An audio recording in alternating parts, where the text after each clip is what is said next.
everyone, welcome to Premium Learnings. My name is Neha and in this lesson we are going to discuss about space complexity.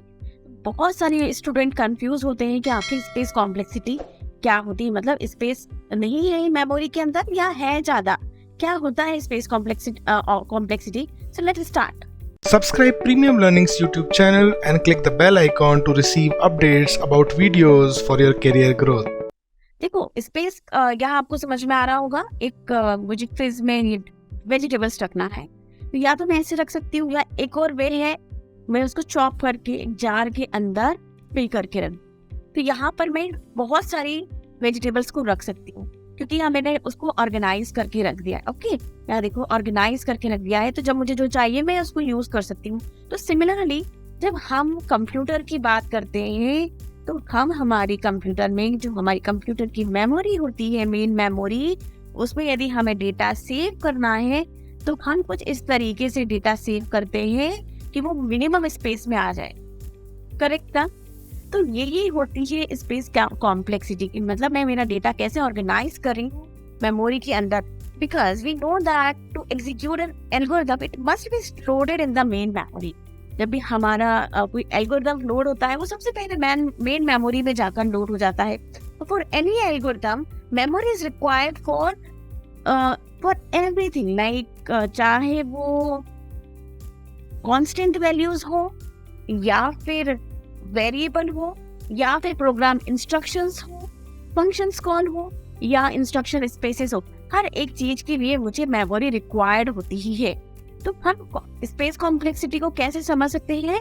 It is usually referred to as the amount of memory consumed by the algorithm. मतलब memory जो कि मेरी algorithm consume कर रही है उसको हम बोलेंगे स्पेस कॉम्प्लेक्सिटी. सबसे पहले एल्गोरिथम कहाँ लोड होती है? मेन मेमोरी में. मतलब जो प्रोग्राम होता है वो मेन मेमोरी में लोड होता है. तो वो जब लोड होता है ना तो उसमें बहुत सारे इंस्ट्रक्शंस रहते हैं या फिर कांस्टेंट वैल्यूज होती है, वेरिएबल्स होते हैं, फंक्शंस होते हैं, इंस्ट्रक्शन स्पेसेस होती हैं. तो इन सभी को लोड होके कहीं ना कहीं तो स्पेस चाहिए ना. सपोज जैसे कि एरे बनाया मैंने 4, ये क्या हो गया? मेरा वेरिएबल हो गया है ना. और सपोज मैंने इंटीजर आई का वैल्यू 4 दे दिया तो ये मेरा कांस्टेंट वेरिएबल हो गया. और ये मेरा फंक्शन कॉल हो गया, जैसे मैंने एक फंक्शन डिक्लेयर कर दिया और इसके अंदर मैंने फिर से एक फंक्शन डिक्लेयर कर दिया. तो इन सब चीजों को एग्जीक्यूट होने के लिए ना मेमोरी स्पेस चाहिए होती है. कहीं ना कहीं ये रैम में जाकर स्टोर होते हैं. और जो फंक्शन रिकर्शन होता है, आपको पता है एक फंक्शन दूसरे फंक्शन को कॉल करता है या फंक्शन जब स्टोर होता है तो हमेशा स्टैक के अंदर जाकर स्टोर हो जाता है मेमोरी में. ओके, और आपको इंटरेस्टिंग लगेगा जैसे इंस्ट्रक्शन स्पेसेस जो हैं, ये जो इंस्ट्रक्शन स्पेसेस है ये कहाँ जाके सेव होते हैं? कंपाइल्ड इंस्ट्रक्शन होते हैं ये और मेमोरी में जाकर सेव हो जाते हैं. तो इन सबको सेव जब इनको मेमोरी के अंदर सेव करना है तो ये कुछ मेमोरी रिक्वायर्ड करेंगे. तो उसमें कितना मेमोरी जाता है और हमें उसको किस तरीके से अरेंज करना है या ऑर्गेनाइज करना है मेमोरी में जिससे मेरा स्पेस जो है वो बहुत कम से कम कंज्यूम हो. तो जब भी हम स्पेस कॉम्प्लेक्सिटी निकालते हैं तो उसको 2 टाइप से निकालना पड़ता है. मतलब ऑक्सिलरी स्पेस हम फाइंड आउट करते हैं and input space find out करते हैं. और दोनों का जो एडिशन होता है उससे मिलकर हमारी टोटल स्पेस कॉम्प्लेक्सिटी बनती है. नाउ ऑक्सिलरी स्पेस क्या होता है और इनपुट स्पेस क्या होता है वो समझते हैं. तो ऑक्सिलरी स्पेस जो होती है एक्चुअली यह टेम्पररी स्पेस होती है, मतलब एक्सक्लूडिंग द इनपुट साइज. मतलब मैंने सपोज करा रिटर्न ए क्या है? कुछ इनपुट साइज होगा, मतलब कहीं से कुछ मेरा इसमें कुछ वैल्यू दिया रहेगा तो इसको नहीं लेना है हमें. तो ये जो रिटर्न हो गया ये क्या हो गया? ऑक्सिलरी मेमोरी हो गया. सपोज मैंने पहले वाले उसमें बताया आपको कि जो फंक्शन मैंने कॉल किया तो ये जो फंक्शन है ये ऑक्सिलरी मेमोरी को ऑक्यूपाई कर लेगा. सपोज मैंने A4 लिया है तो ये क्या हो गया? ये इनपुट साइज हो गया.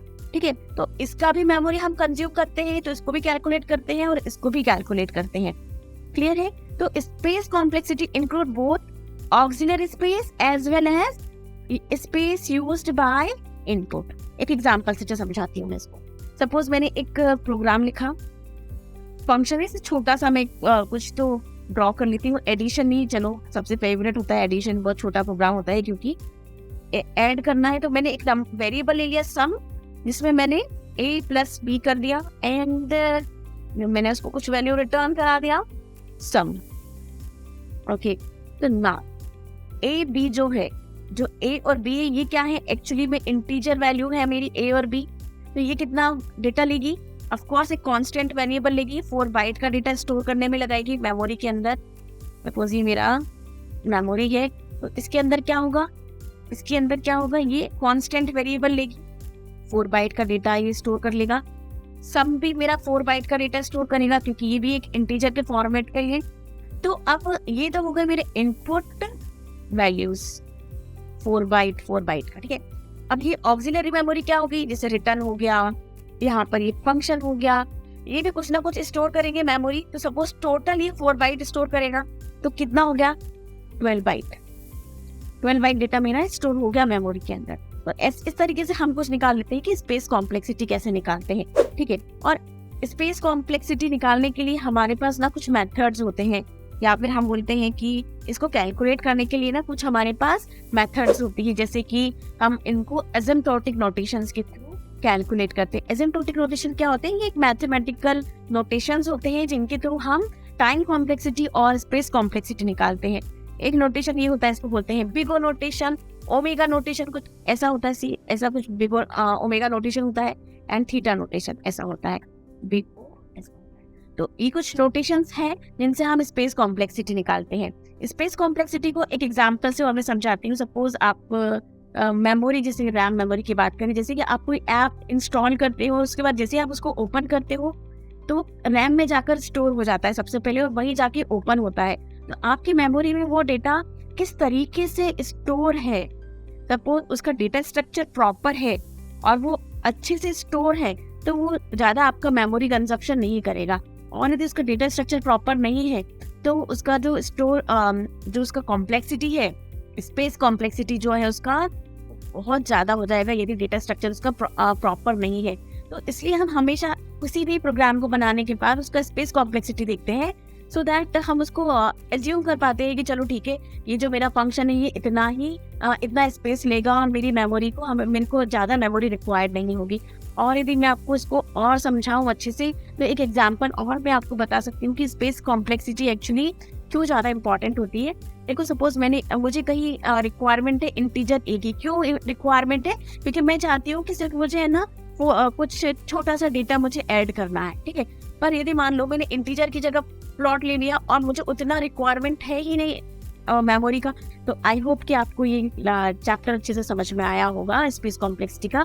हमने इसमें समझा है कि स्पेस कॉम्प्लेक्सिटी क्या होती है, ऑक्सिलरी स्पेस क्या होता है, इनपुट साइज वाला स्पेस क्या होता है, और ये मेमोरी में कैसे लोड होता है, और इनको हम कैसे रिप्रेजेंट करते हैं। सो आई थिंक ये आपको अच्छे से समझ में आया होगा। And if you really like my video, please do like, comment and subscribe. Thank you for watching premium learning. See you in next video.